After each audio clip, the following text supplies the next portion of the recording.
Dios lo bendiga. Oremos. Padre, yo te doy gracias, Señor, en el nombre de Cristo Jesús por ese tiempo, Señor.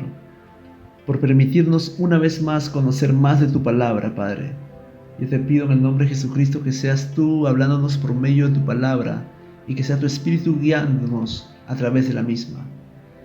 Toda la gloria, toda la honra y todo el honor sea dadas a ti, Señor, por los siglos de los siglos, porque solamente tú te lo mereces. En el nombre de Cristo Jesús he orado. Amén y amén.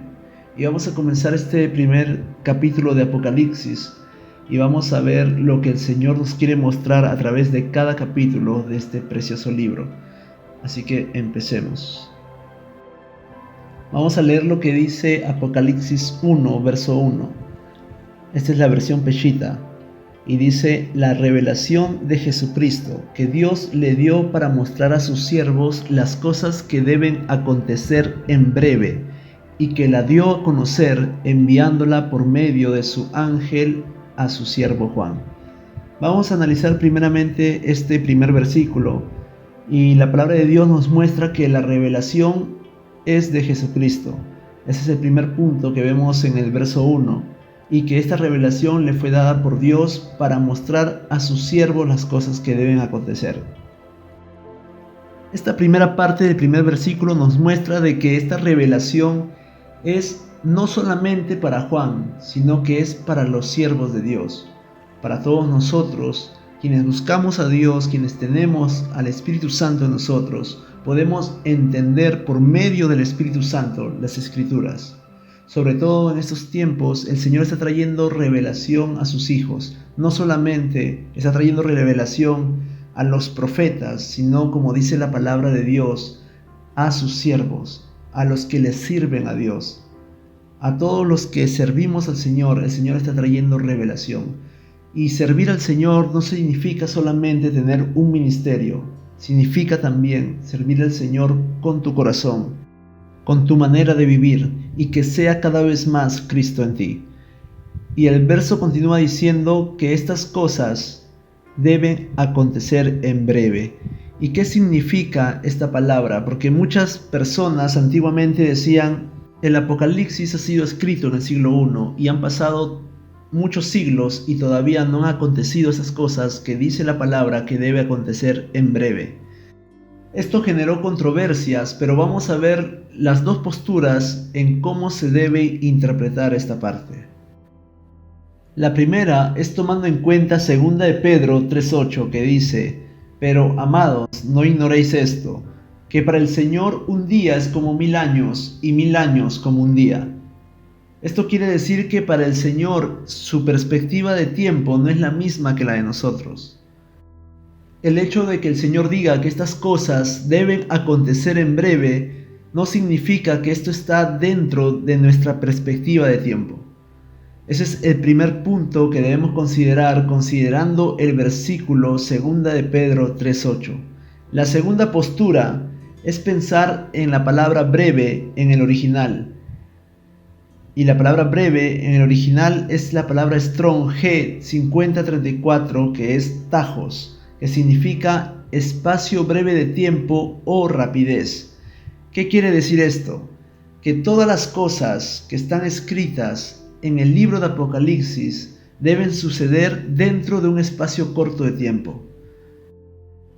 Así que no estamos hablando que dentro de poco acontecerán estas cosas, sino que cuando estas cosas comiencen a acontecer, sucederán todas dentro de un espacio corto de tiempo. Todo el Apocalipsis dentro de un espacio corto de tiempo.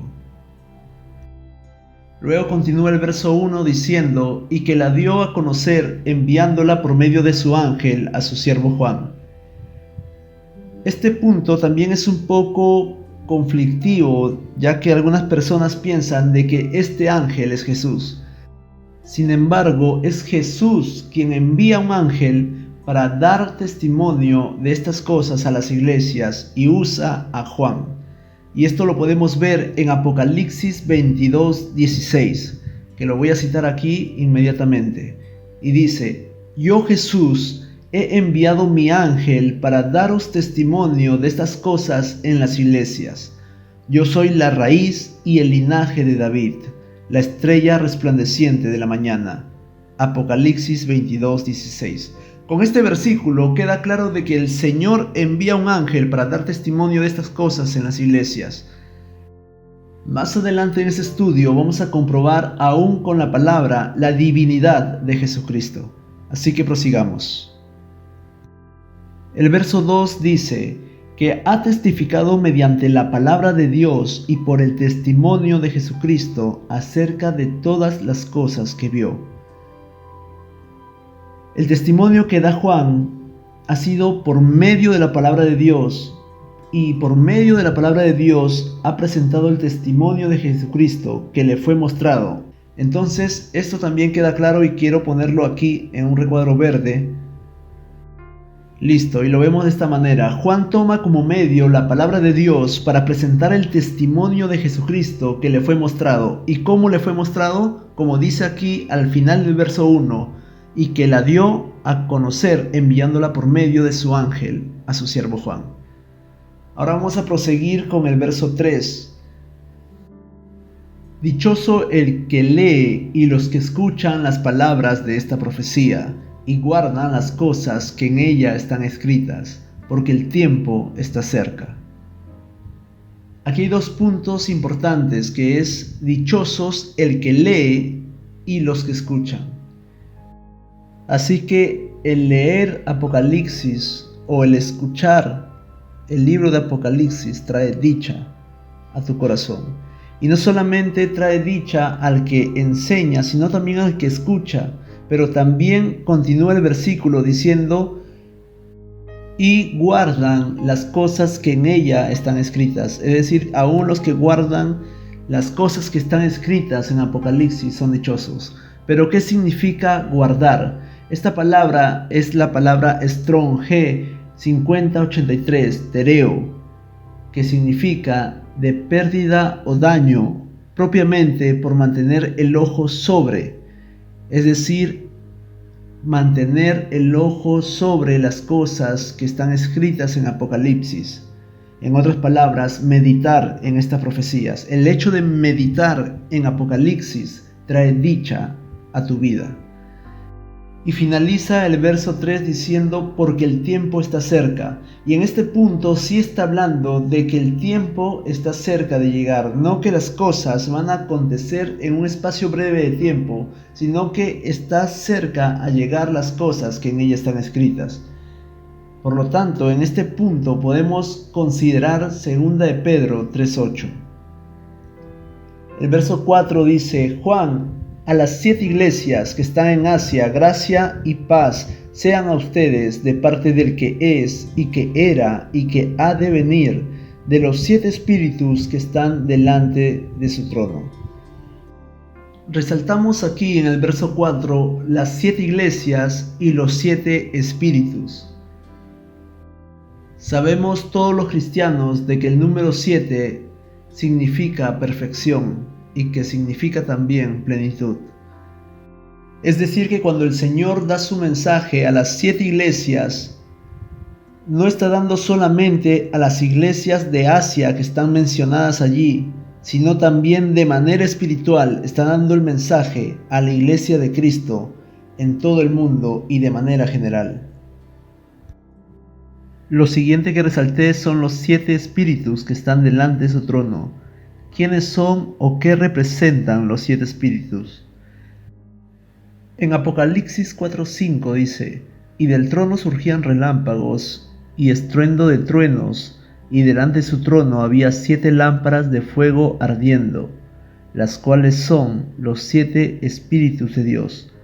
Aquí nos estamos dando cuenta de que los 7 espíritus de Dios son representados también como 7 lámparas de fuego ardiendo.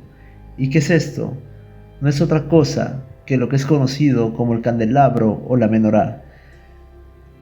En el tabernáculo, la menorá se encontraba en el lugar santo, precisamente delante del lugar santísimo, que sería la presencia de Dios y que representaría el trono de Dios. Esta menorá o candelabro que ustedes ven en la imagen es precisamente aquella que se usará para el tercer templo de Salomón cuando lo construyan muy pronto.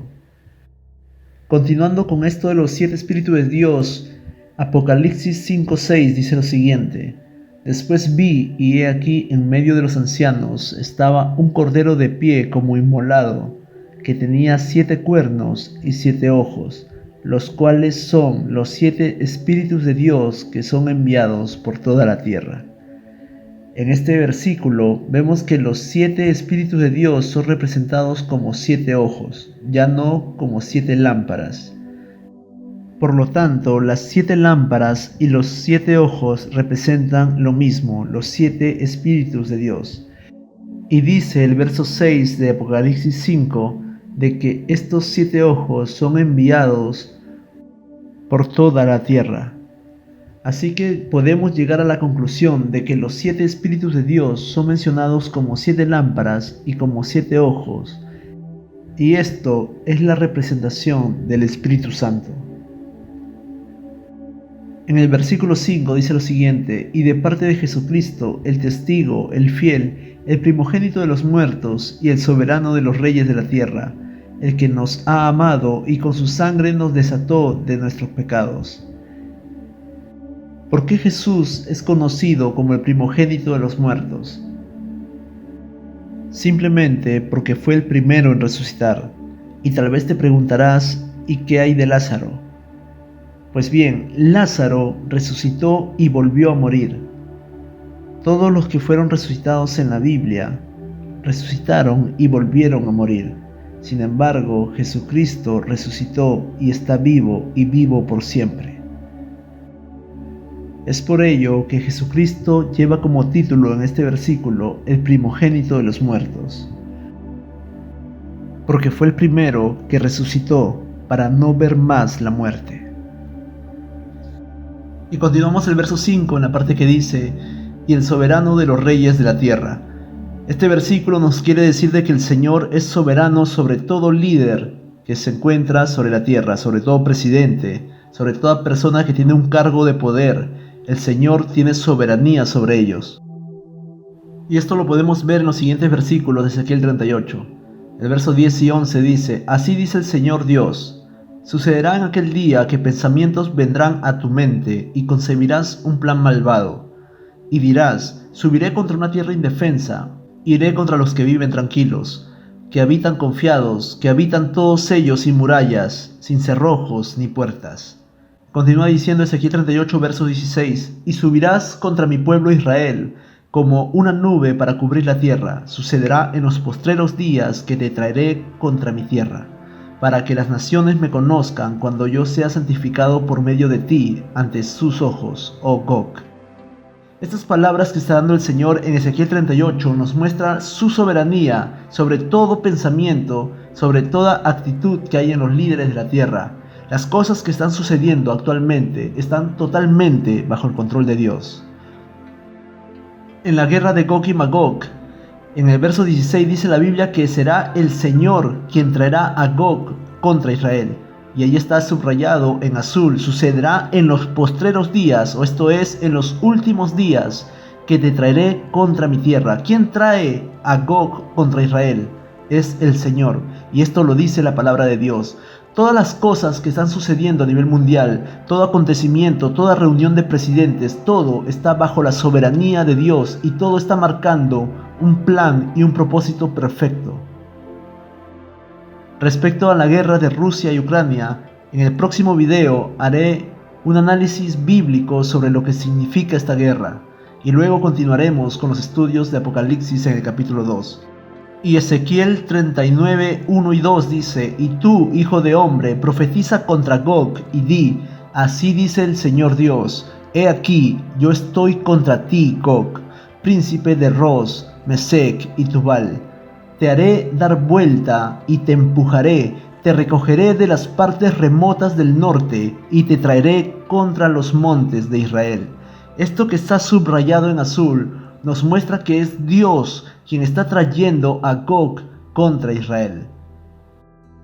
Todo ataque contra Israel no toma por sorpresa a Dios. Dios tiene todo calculado. El Señor tiene todo bajo su control y bajo su soberanía. Él es soberano sobre los reyes de la tierra. Continuamos el verso 6 de Apocalipsis 1 y dice: y nos ha hecho un reino sacerdotal para su Dios y Padre, a quien sean la gloria y el dominio por siempre y para siempre. Amén.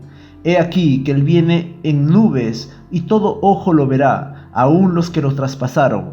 Entonces todas las naciones de la tierra se lamentarán por Él. Sí, amén. Yo soy el Alef y la Taú, dice Yahweh Dios, el que es, el que era y el que ha de ir, el Todopoderoso. El verso 6 dice que el Señor Jesucristo nos ha hecho un reino sacerdotal para su Dios y Padre. En el verso 7 está diciendo que he aquí que Él viene en nubes. ¿Quién viene en nubes? Es Jesucristo, y todo ojo lo verá, aun los que lo traspasaron. Luego continúa diciendo que todas las naciones de la tierra se lamentarán por Él. Sigue hablando de Jesucristo. En el verso 8 dice: yo soy el Alef y la Taú. Estas son las dos letras del alefato hebreo. El Alef, que es la primera letra, y la Taú, que es la última letra. En griego sería: yo soy el Alfa y la Omega. Y esto es lo que está diciendo el verso 8. Yo soy el Alfa y la Omega, dice Yahweh Dios. Está hablando Yahweh Dios, el que es, el que era y el que ha de ir, el Todopoderoso. Ahora veamos Apocalipsis 22, 12 y 13 y vamos a relacionar esto que dice Apocalipsis 1, 6, 8 con Apocalipsis 22, 12, 13. Y dice lo siguiente: he aquí, yo vengo pronto, y mi recompensa está conmigo para recompensar a cada uno según sea su obra. Yo soy el Alfa y la Omega, el primero y el último, el principio y el fin. Aquí está hablando enteramente de Jesucristo, quien va a venir pronto para galardonar a cada uno según su obra. Ahora vamos a poner énfasis en el verso 8 y dice: yo soy el Alef y la Taú, dice Yahweh Dios. Ahora veamos lo que dice Apocalipsis 1 en el verso 17 y 18. Al verlo, caí a sus pies como muerto. Entonces él puso su diestra sobre mí y dijo: no temas, yo soy el primero y el último, el que vive y estuvo muerto. Pero he aquí que estoy vivo por siempre y para siempre. Amén. Yo tengo las llaves de la muerte y del Seol. Aquí claramente la palabra de Dios nos está mostrando que aquel que vive pero que estuvo muerto, es decir, Cristo, es el primero y el último. Y ahora veamos el verso 8 que está al costado en el recuadro azul, que dice: yo soy el Alef y la Taú, dice Yahweh Dios. Es decir, esta misma afirmación, yo soy el primero y el último, lo está diciendo en el recuadro azul Yahweh Dios y en el recuadro verde Jesucristo. No cabe duda que Cristo es Dios. Lo digo porque hay personas que han confundido el verso 6 que está arriba en el recuadro azul, donde dice que nos ha hecho, esto está hablando de Cristo, nos ha hecho un reino sacerdotal para su Dios y Padre, lo que implica de que Jesucristo no fuera Dios. Esto es una interpretación para algunos. Sin embargo, estamos comprobando con la palabra de Dios de que la afirmación de Yahweh Dios es la misma afirmación de Jesucristo. Jesucristo es Dios hecho carne. Continuamos en el verso 9 y dice: yo, Juan, hermano y copartícipe con ustedes en la aflicción y en la perseverancia por causa de Jesucristo, me encontraba en la isla llamada Patmos, a causa de la palabra de Dios y del testimonio de Jesucristo. Aquí estamos viendo una imagen de una cueva que ha sido ya reconstruida un poco y adornada con algunos muebles de la iglesia ortodoxa. Y esta cueva es, según la tradición, el preciso lugar donde se encontraba Juan cuando se le dio la revelación de Apocalipsis. Esta cueva se encuentra en la isla de Patmos. Y la isla de Patmos forma parte de un archipiélago que pertenece a Grecia. Allí estamos viendo en el mapa señalizado Patmos en rojo, y estamos viendo que se encuentra al norte de la isla de Creta, en el mar Egeo. Continuamos con el verso 10 que dice: yo estaba en el Espíritu en el día del Señor, y escuché detrás de mí una potente voz como de trompeta que decía: escribe en un libro lo que ves y envíalo a las 7 iglesias, a Éfeso, a Esmirna, a Pérgamo, a Tiatira, a Sardis, a Filadelfia y a la Odisea. Estas 7 iglesias, como vemos en el mapa al costado, se encuentran distribuidas en el territorio de Turquía. Las 7 iglesias están dentro del territorio de Turquía. Aquí vamos a verlo de una manera más panorámica. Esta Turquía se encuentra al frente de Turquía, Grecia. Está dividido de Turquía por el mar Egeo. Y allí estamos viendo Turquía en una posición al norte de la isla de Chipre, que se encuentra en el mar Mediterráneo, y está al norte de Siria y del Líbano, y más abajo se encuentra Israel. Las 7 iglesias se encontraban distribuidas en ese sector de Turquía. Continuamos el verso 12 al 16 y dice: enseguida me di vuelta a fin de considerar la voz del que me hablaba, y cuando me di vuelta miré 7 candeleros de oro, y en medio de los candeleros se encontraba uno semejante al Hijo del Hombre, vestido con una vestidura sacerdotal que le llegaba hasta los pies y con un cinto de oro ceñido por su pecho. Su cabeza y su cabello eran blancos como la lana blanca, como la nieve, y sus ojos eran como llama de fuego. Sus pies eran semejantes al bronce fino que se le ha hecho refulgir como en un horno. Su voz era como el estruendo de muchas aguas, y tenía en su diestra 7 estrellas, y de su boca salía una aguda espada de 2 filos. Su rostro era como el sol resplandeciendo en su fuerza. Estas características pertenecen a Jesucristo, pero quisiera rescatar el verso 12 que dice: miré 7 candeleros de oro, y el verso 16 que dice: y tenía en su diestra 7 estrellas. ¿Qué significan los candeleros de oro y qué significan las estrellas? En Apocalipsis 1:20 vemos la respuesta. Respecto al misterio de las 7 estrellas que viste en mi diestra y de los 7 candeleros de oro, las 7 estrellas son los ángeles de las 7 iglesias, y los 7 candeleros son las 7 iglesias. Estas 7 iglesias simbolizan la plenitud de la iglesia de Cristo. Cada una tiene virtudes y defectos, como también podemos analizarlo que cada una de estas iglesias nos representan a nosotros mismos, individualmente. Quizá no tenemos todos los defectos de todas estas iglesias en nuestras vidas, pero en algún momento quizás sí la tuvimos.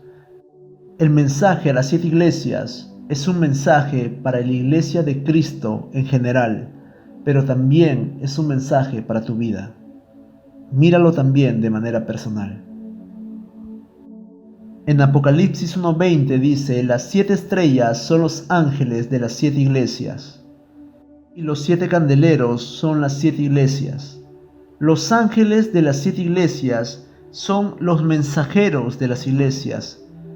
Si queremos hacer una referencia ministerial, estamos hablando de los pastores, de aquellos que imparten el mensaje de Dios, aquellos que son mensajeros de la palabra de Dios, aquellos que llevan el ministerio de la palabra, el ministerio del pastorado, aquellos que edifican al pueblo de Dios. Por medio de su palabra, a estos se les llaman ángeles. No es algo necesariamente espiritual, aunque lo que Juan vio fue espiritual, pero era una alegoría de lo que es el cuerpo de Cristo. Continuamos con el verso 17 que dice: al verlo caí a sus pies como muerto.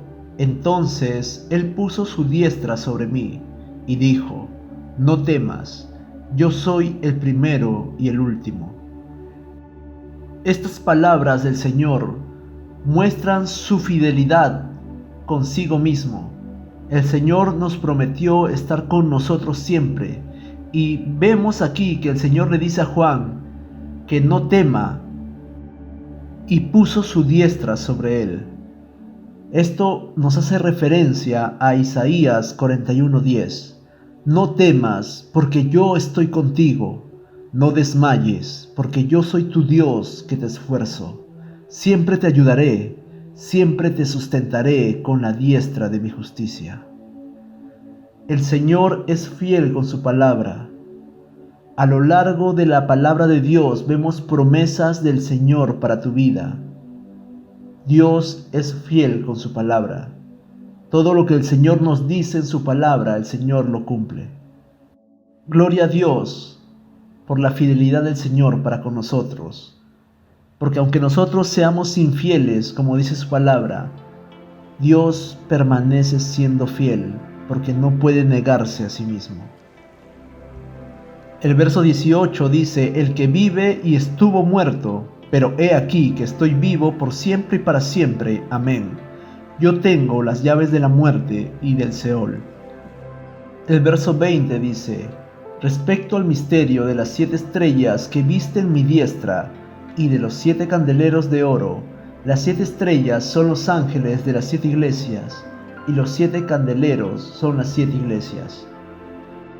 Este versículo lo hemos estudiado ya hace un momento. Y quisiera terminar con este versículo de aquí. Apocalipsis 1:8. Yo soy el Alef y la Taú, dice Yahweh Dios, el que es, el que era y el que ha de ir, el Todopoderoso. Oremos. Padre, yo te doy gracias, Señor, en el nombre de Cristo Jesús por este tiempo. Yo te pido que seas tú hablando a nuestras vidas cada día más, Señor. Que seas tú trayendo revelación a tu pueblo por medio de tu Espíritu Santo, Señor. Bendice cada persona que ha escuchado ese estudio. Bendice su familia, bendice sus planes. Guárdanos, Señor, de todo mal. Líbranos y danos sabiduría en toda área. En el nombre de Cristo Jesús, a ti sea toda la gloria, toda la honra y todo el poder, porque solamente tú te lo mereces. Amén y amén. Quisiera agradecer a todas las personas que me escribieron a mi correo y a mi Instagram. Aquellas personas que han visto que por algunos meses no he podido subir contenido, y los que no saben la razón es porque cambié de país. Estuve en Canadá, ahora actualmente me encuentro en Perú, en mi país, y he tenido que reanudar mi vida, nuevos horarios, nuevas responsabilidades, nuevos compromisos, y actualmente ya con un departamento, viviendo solo, teniendo ya el internet, ya puedo, gracias a Dios, comenzar con los estudios. Quiero agradecer en especial a Paolo, a Sansa, a Fabián, un hermano de Santiago de Chile, quien me escribió hace algunos días, con quien tuve el gusto de platicar por Zoom. Fue una reunión muy agradable, la verdad, de 1 hora y media. Y también quisiera agradecer a Daniel Núñez, a William Rafael de Huaraz, de aquí de mi país, Perú, a María Teresa Sánchez de Venezuela, al pastor Rudy Gómez de Argentina y a todas las personas que me han escrito a mi correo. Muchísimas gracias, que Dios los bendiga y sigamos fortaleciéndonos en la palabra del Señor, sigamos manteniendo la fe, porque nuestro tiempo de redención es pronto. Hasta la próxima.